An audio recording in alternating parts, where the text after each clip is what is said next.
Hi, it's Nell, and today I'm continuing on with the Plant Pest series.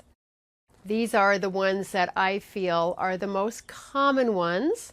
I'm doing 6. I've already done aphids and mealybugs. And today I'm doing spider mites and whiteflies. So stay tuned.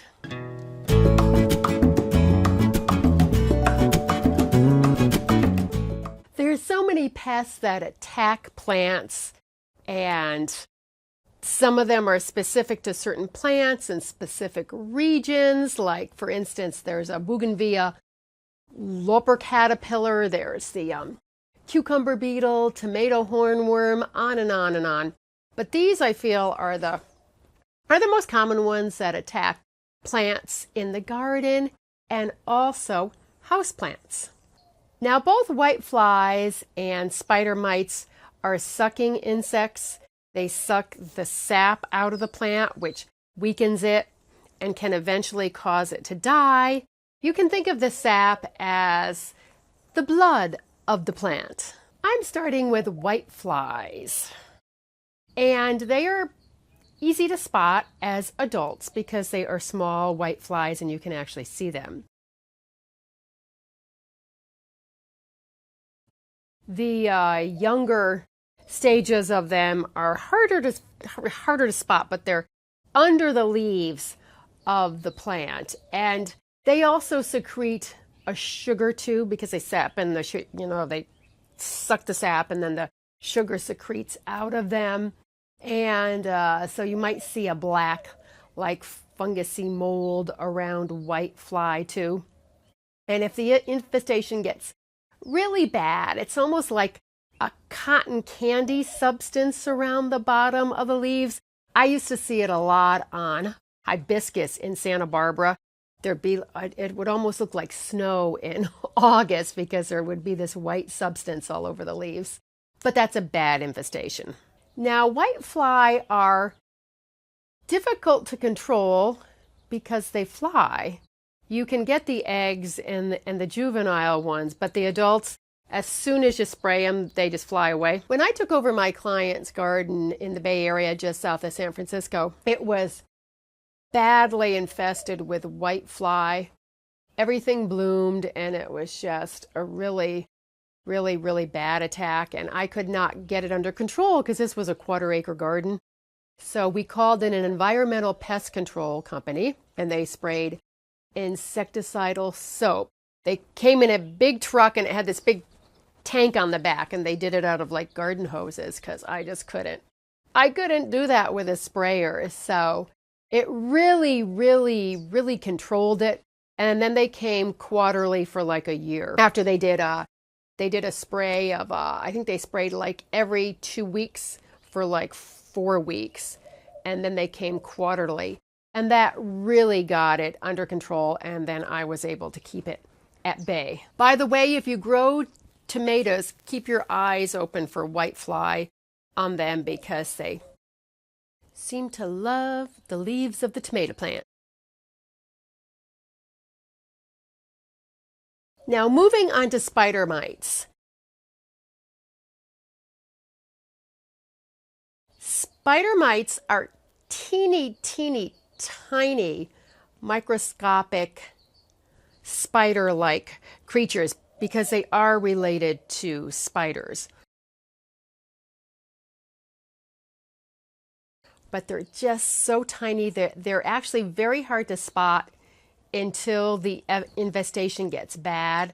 That's when you can usually identify a spider mite attack because the leaves will get like mottled, and they eventually turn yellow and brown, and they can fall off. They hang out under the leaves too. But when it gets really bad is on the tips of the new growth, there'll be like a webbing, a spider webbing. And that is when it has gotten really bad.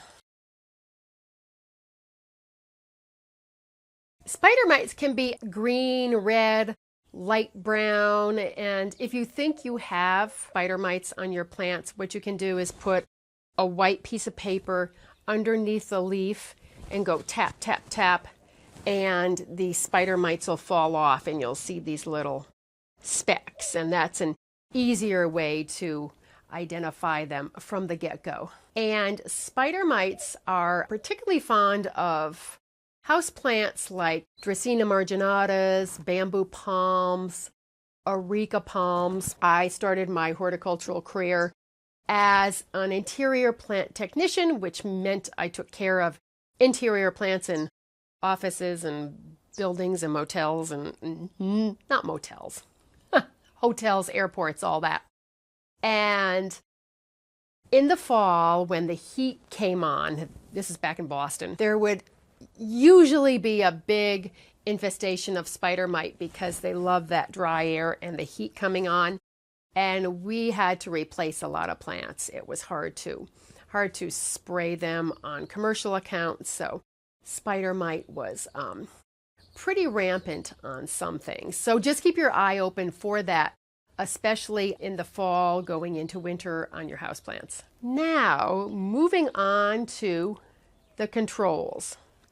There are natural predators, and you could use lacewings. They tend to be more voracious than ladybugs, but ladybugs can be used also. I don't think they're quite as effective, but they're beautiful in the garden. And there is a predatory mite that eats the spider mite eggs. And there's also a whitefly predator that eats the whitefly eggs. So you can at least get that under control, because both spider mites and whiteflies breed like crazy. And then you can use the method that I usually use, and that's to hose off the leaves, hose the plant off. And what you want to do is get underneath the leaves, because that's where they all hang out. Give it a good spray. It's not going to control the mature whiteflies because they'll just fly away, you know, as soon as you spray, bye-bye.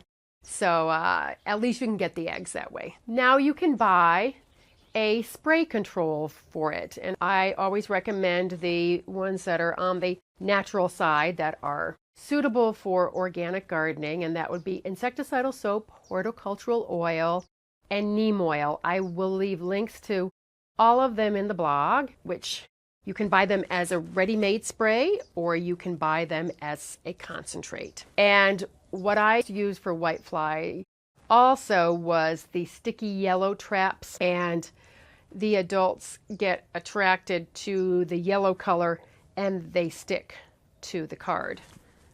It's a card that's got some sticky stuff on it.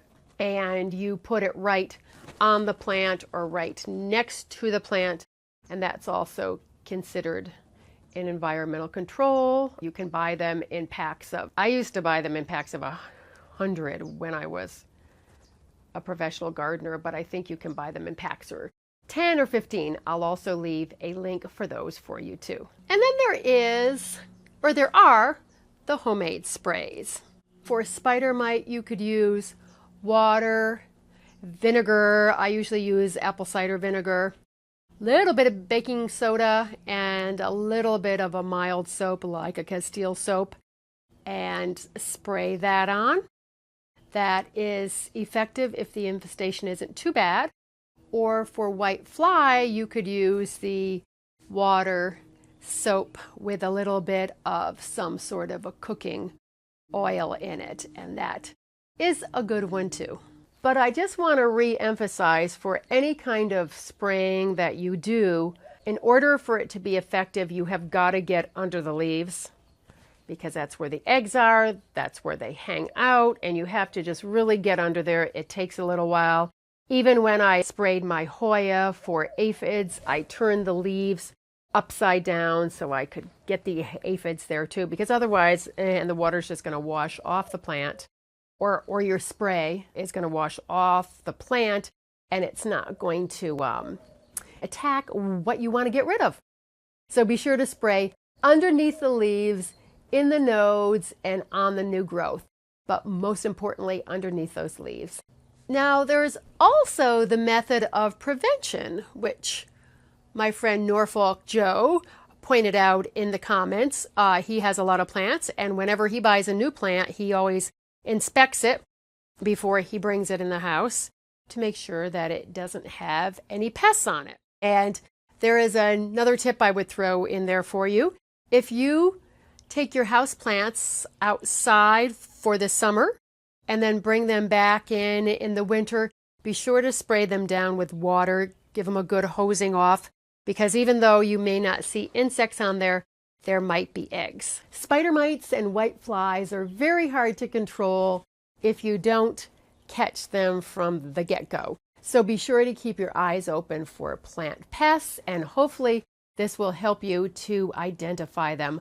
Also, there will be pictures and more information in the blog post. The link will be down below. I just want to show you the Texas olive that's right on the other side of my patio, because it's in full bloom and it's so pretty. They love the heat and they love the sun. It blooms all spring and summer into early fall. Gorgeous! And there's a little bit of the pomegranate on the right, which you can see. But plants and pests go hand in hand, so I hope you found this video to be helpful. I thank you for all your likes and your subscribes. I really appreciate them. Now let's get out in the garden and make the world a more beautiful place. I have a lot more videos coming your way. Up next in the pest series, there will be fungus gnats and scale and how to control them. I thank you so much for watching. Bye.